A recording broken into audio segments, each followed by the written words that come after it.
Hey everybody, it's Brian here. Okay, so I'm going to show you kind of like my first attack at hedging to show, as you can see on the screen here, hedge ratio and basis risk. I'm not going to get into what these calculations mean, but I will give you a walkthrough of how I brought everything together. And as you know, I'm doing everything here in C++. I'm doing everything in C line. I think it's really, really important to talk about what I'm about to share. I just got some information from some hedge fund, HFT hedge fund shops. Now, oddly, I'm not going to say who, where it came from, but I will just say this. It's code from these shops during the recruitment process for basically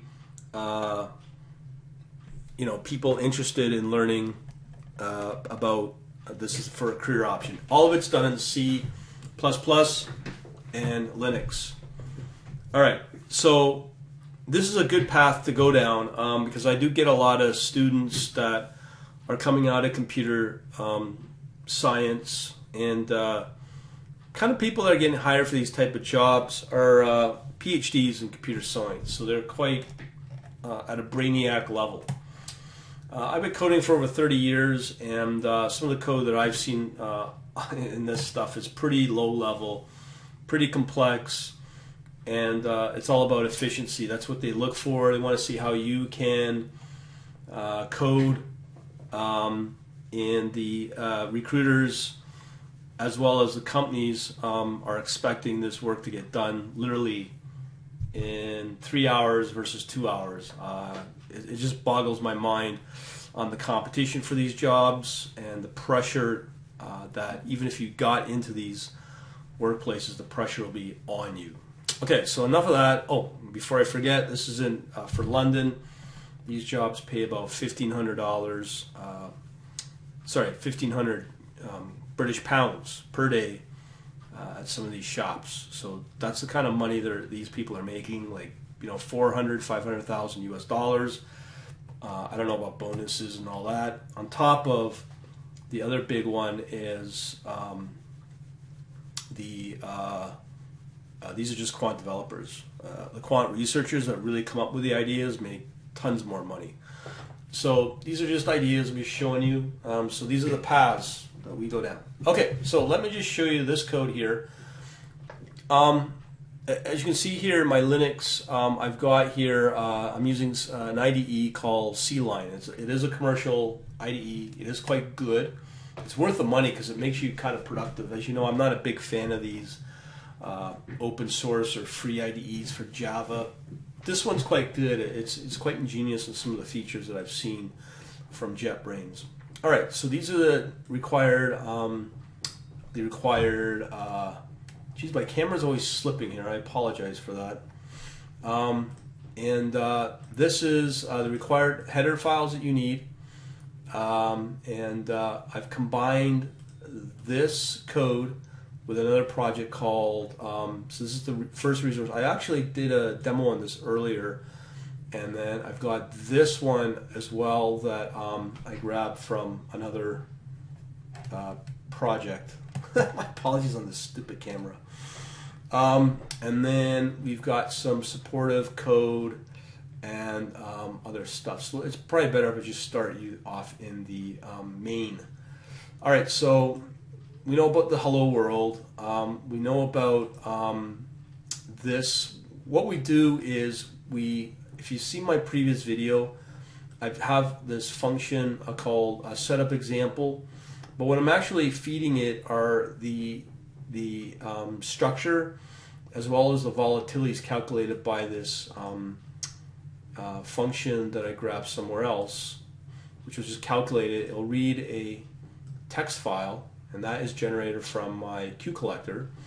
I just grabbed two random ones, and what it's going to do, they are going to go out and calculate volatility, and the results get fed into my setup example. From there, I've demoed this stuff already, so I don't really need to go into it, about the basis risk and the variance hedge, which is really the same as the hedging ratio between two portfolios. So in this case, for when you're involved with futures trading, you have a spot as well as your future that you're wanting to trade and hedge against potential minimal loss. This again for hedgers, what a lot of the companies like airlines do on their oil, so on and so forth. So they got to calculate how much percent they want to calculate on a hedging percentage from -1 to 1, and that's a 0 to 1, and it's a calculation of how much of the total portfolio they will hedge. That's all this real calculation does. So okay, so let me just start over. Okay, so let me show you this calculation volatility, how it works. This is the file of where it comes from. This is just standard. Let me pull up an example here. Again, remember that my code or these files are generated by the Q collector from IQ feed, so it is real world data. Just trying to remember how I can go about. No, sorry about that. Let me load up my Excel. Just in case a lot of the geeks ask me, what do I use as my stack? I'm right now using Windows, soon to be 10, with so this is my first file. This is the SPX. It's just basically your date and your time, open, high, low, close. Is that right? No.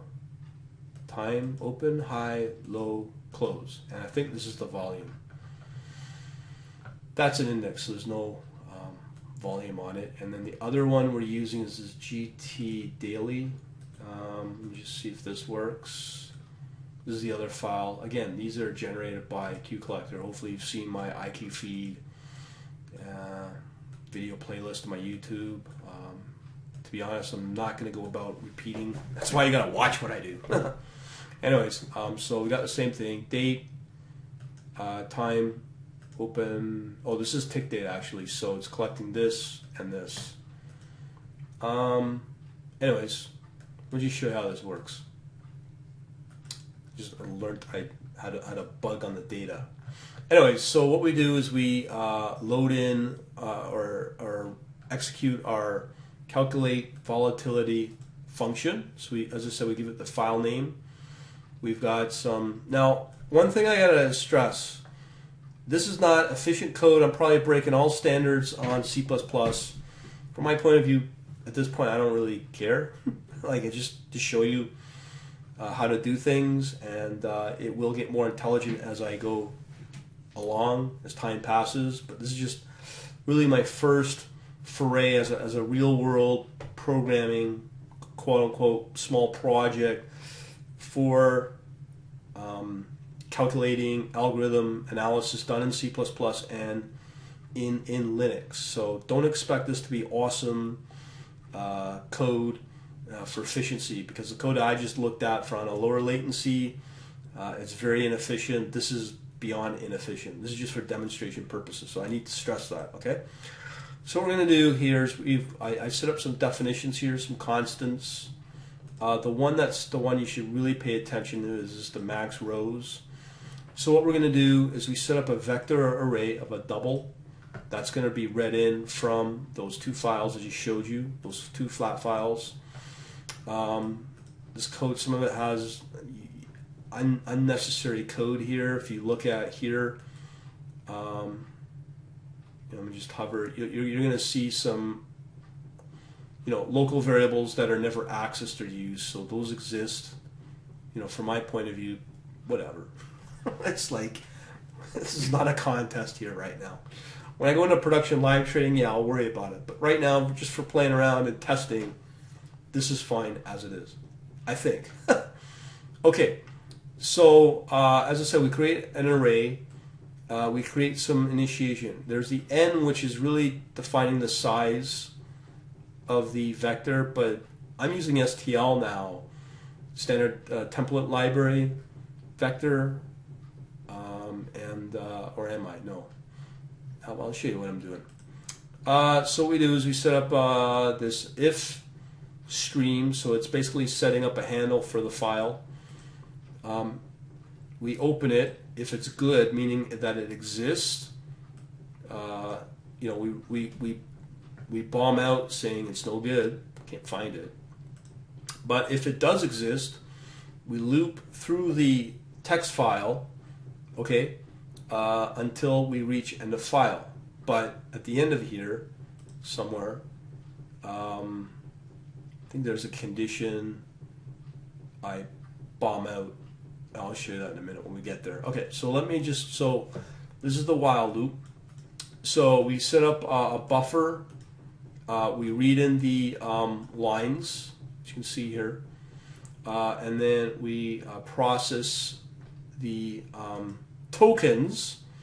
And I don't really display them, or do I? No, I don't. I could, but you can display them right here to see how they work. Actually, no, I won't bother.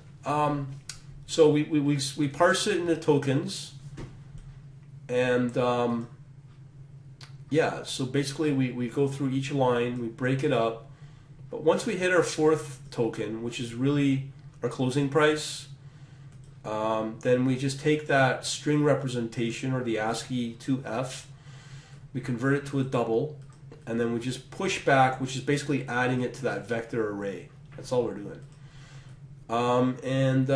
That's that. Now, we have our array.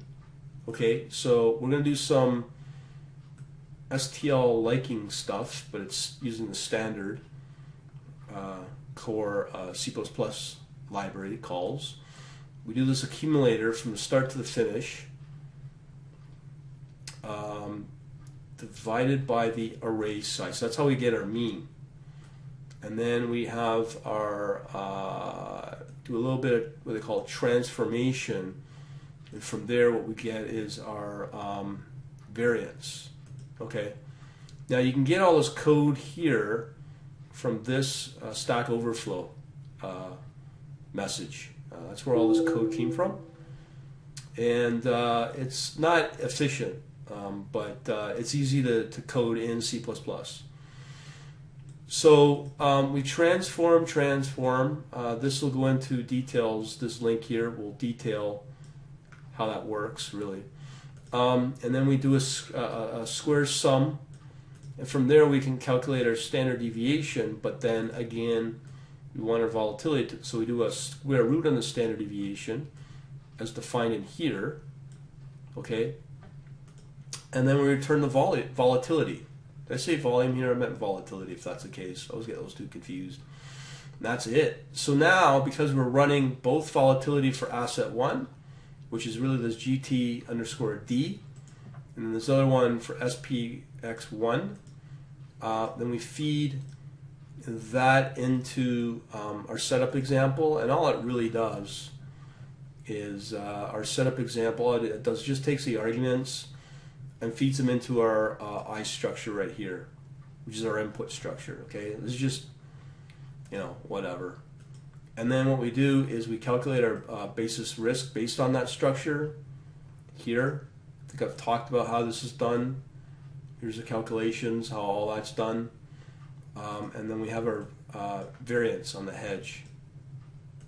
Okay, so this right here, as far as I know, if somebody wants to confirm that for me via YouTube or Facebook comments, that this variance should actually be the same as a hedge ratio.